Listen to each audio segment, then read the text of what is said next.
data itu menjadi satu hal yang penting untuk membangun ekosistem ekosistem ekonomi desa ya. Itu kenapa data menjadi salah satu new oil tadi.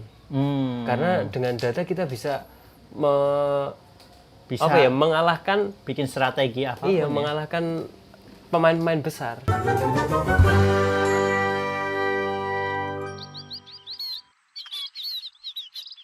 Hai semuanya, selamat datang kembali di Podcast Desa, sebuah ruang untuk kita belajar bersama bagaimana membangun Indonesia dari desa. Teman-teman, satu hal yang saat ini menjadi hal yang sangat penting dalam pembangunan di desa adalah data. Di depan saya ada Mas Misdat Hudani, Direktur Sanggar Inovasi Desa, host Sanggar Isine Direktur, yang beberapa tahun terakhir ini menggeluti soal data krasi. Mas Dani ini juga beberapa waktu lalu terlibat aktif dalam sistem informasi desa di Kelurahan Panggung Harjo dan Panggung Tanggap COVID, sebuah program yang sangat basisnya data banget. Iya betul. Hari ini kita akan ngobrol-ngobrol soal data dan pentingnya dalam pembangunan di desa. Langsung aja, kita nggak akan lama-lama, singkat padat. Apa itu data? Data. Jadi gini, data itu ada urut-urutannya. Jadi kalau kita bilang data itu fakta yang terjadi. Kalau kita bilang hari ini kita teks video, yaitu sebuah data. Kalau itu dicatat ya, itu sebuah data. Nah, atau habis ini video di tag, kemudian diedit, diupload. Nah, video itu jadi data bahwa hari itu kita ngupload. Jadi tanggalnya ada. Atau juga ditonton orang. Habis diupload, ada orang yang nonton. Itu jadi data. Nah, ketika data itu dikumpulkan jadi namanya informasi. Jadi level keduanya informasi. Jadi kalau memang hari ini jam ini ada yang nonton video kita, kemudian besoknya ada lagi, itu data lagi. Besoknya ada lagi, itu data lagi. Ketika itu 1 bulan dikumpulkan, itu jadi data video ini ditonton berapa orang selama 1 bulan. Jamnya di jam berapa aja. Sampai selesai enggak nontonnya, itu jadi informasi. Kumpulan dari data jadi informasi. Nah, ketika informasi itu distrukturkan, itu menjadi sebuah pengetahuan. Nah, step selanjutnya setelah terstrukturkan menjadi sebuah pengetahuan, ketika pengetahuan itu ada komentar ahli di sana, itu jadi istilahnya jadi wisdom, menjadi peta jalannya. Seperti itu. Jadi kalau kita bilang desa ya, ada warganya berapa, terus statistiknya secara perempuan berapa, umurnya berapa, itu data semua. Tapi ketika dikumpulkan menjadi informasi, ketika itu kemudian distrukturkan menjadi sebuah pengetahuan. Nah, ketika pengetahuan itu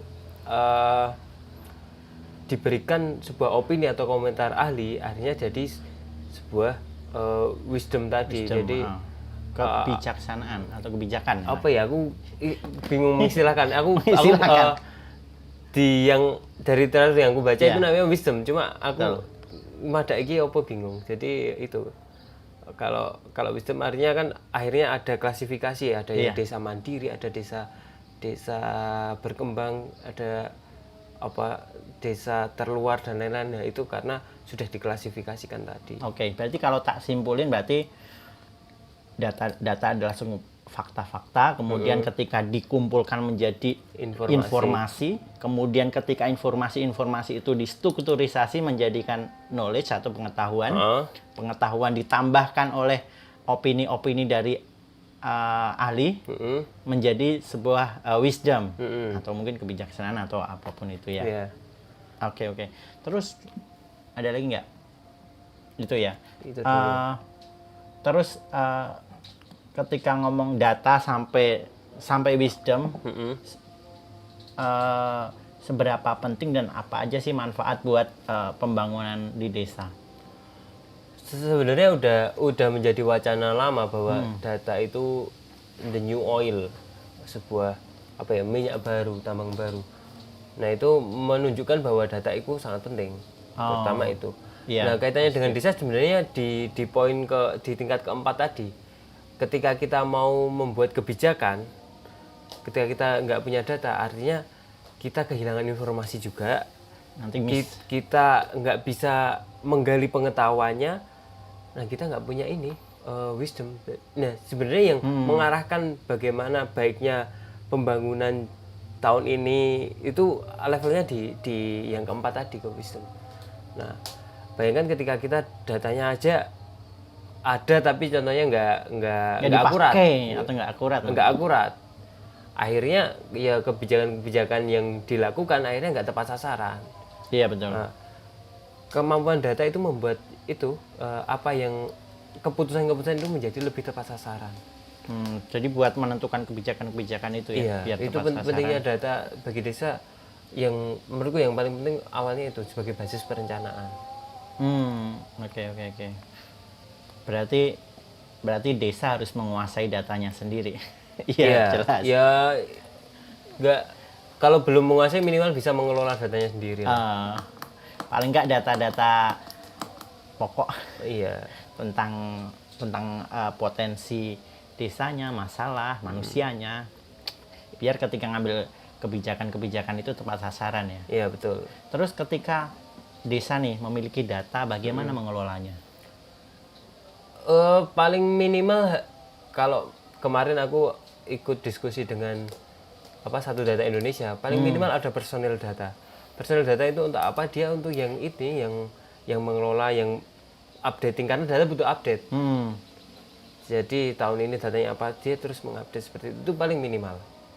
Personil data berarti desa menunjuk orang yang memang bertugas khusus ngurusin data. Itu juga terkait dengan nantinya ada keterbukaan informasi publik. Jadi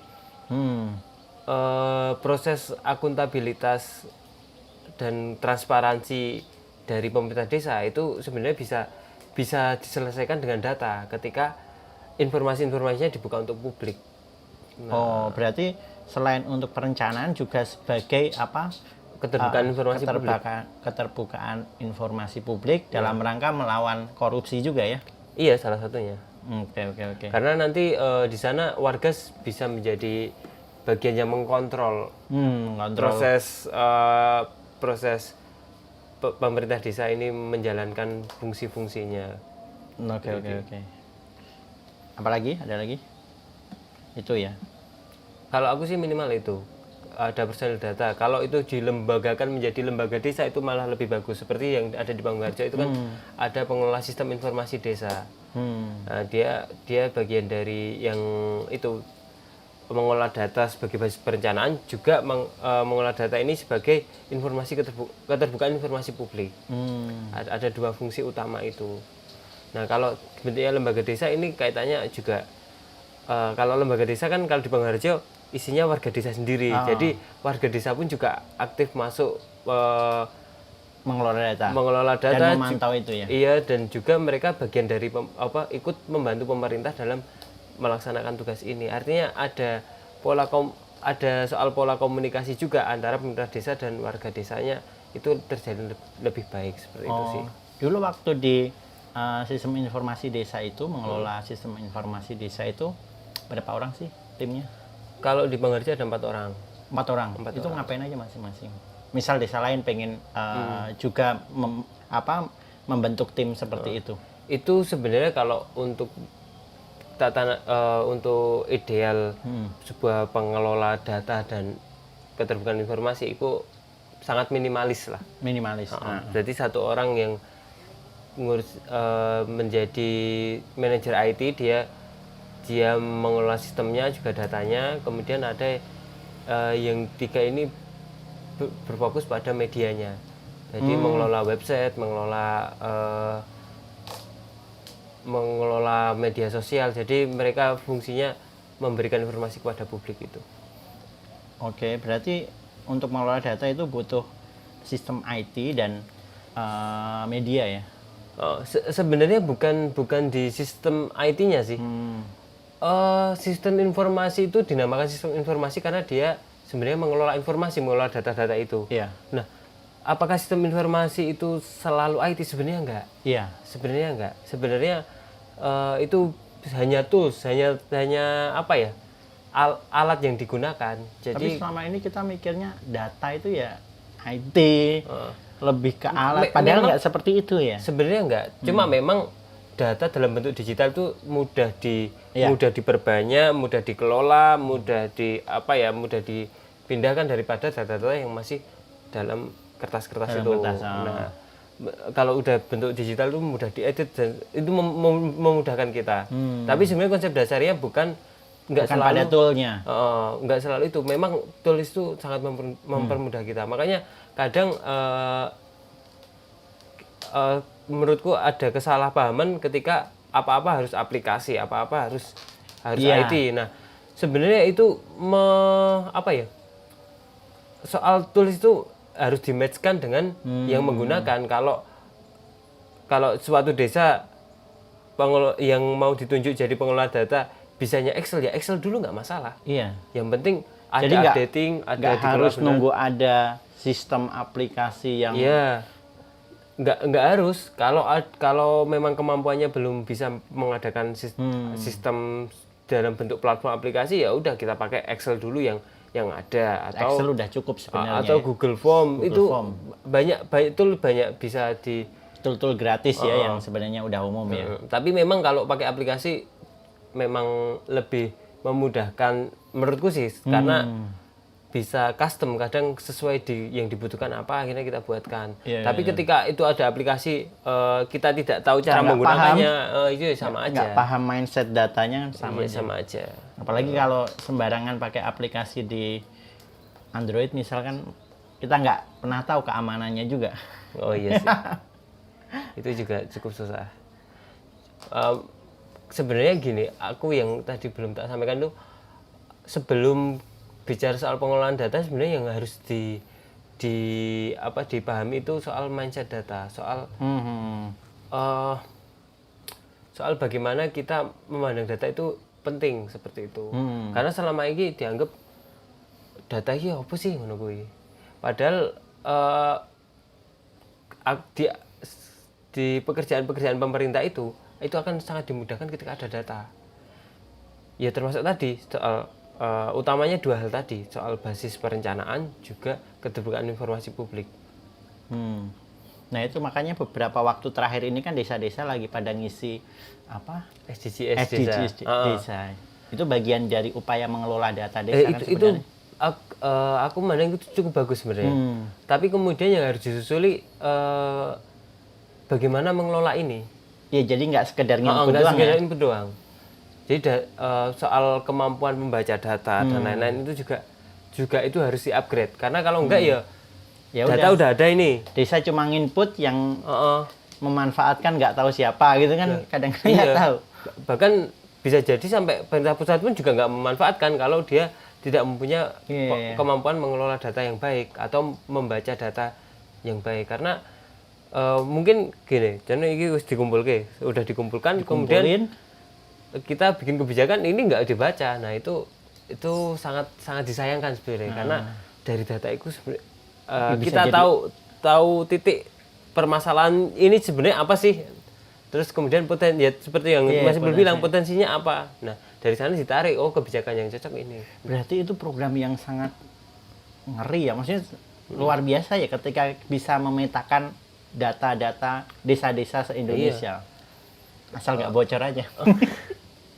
Nah itu soal security itu ya. Soal security.